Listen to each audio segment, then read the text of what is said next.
নমস্কার দর্শক মণ্ডলী, নিমতিতা দর্শনে আপনাদের স্বাগত।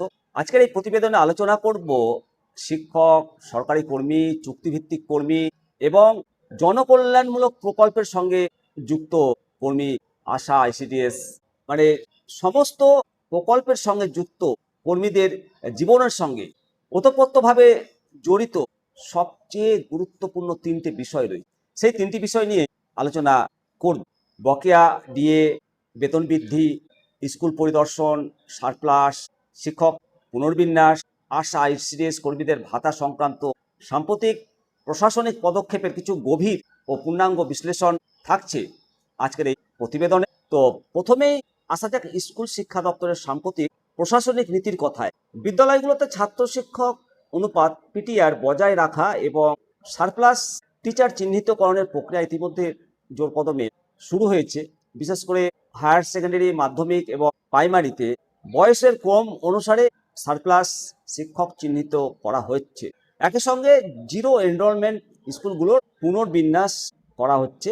পঠন পাঠন এবং মিড ডে মিলের গুণগত মানে যাতে কোনো ফাঁকফোকর না থাকে, সেজন্য বড় ধরনের পরিবর্তন আসছে। মোটের উপর এই সমস্ত বিষয় নিয়ে শিক্ষক মহলে তীব্র কৌতূহল এবং আলোচনা চলছে। দ্বিতীয়ত, সরকারি কর্মচারী, শিক্ষক শিক্ষিকা এবং চুক্তিভিত্তিক কর্মীদের সবচেয়ে বড় এবং সংবেদনশীল দাবি হলো বকেয়া মহার্ঘ ভাতা এবং ডিএ সঠিক হিসেব অনুযায়ী বেতন কাঠামোর পুনর্বিন্যাস। মুদ্রাস্ফীতির জেরে নিত্য প্রয়োজনীয় জিনিসের দাম যেভাবে বাড়ছে আকাশ ছোঁয়া, তাতে চুক্তিভিত্তিক কর্মচারী, প্যারাটিচার এদের আর্থিক সুরক্ষা নিশ্চিত করাটা অত্যন্ত জরুরি হয়ে পড়েছে। সরকারের আর্থিক নীতি, বাজেট বরাদ্দ এবং নতুন প্রশাসনিক নির্দেশিকা আসার দিকে তাকিয়ে রয়েছেন লক্ষ লক্ষ পরিবার, কারণ এই সিদ্ধান্তের ওপরে নির্ভর করছে এদের দৈনন্দিন জীবনযাত্রার মান। তৃতীয়ত, আশা, আইসিডিএস এরা রয়েছে বিভিন্ন জনকল্যাণ প্রকল্পের সঙ্গে। সাধারণ মানুষ এই প্রকল্পের সঙ্গে যুক্ত সাধারণ মানুষের প্রাপ্ত সুযোগ সুবিধা এবং নতুন সরকারি ভাতার নিয়মাবলী, বিশেষ করে গ্রামীণ অর্থনীতি এবং সমাজের ভিত্তিমূলে কাজ করা এই সমস্ত কর্মীদের সম্মানী বা ভাতা বৃদ্ধির দাবি দীর্ঘদিনের।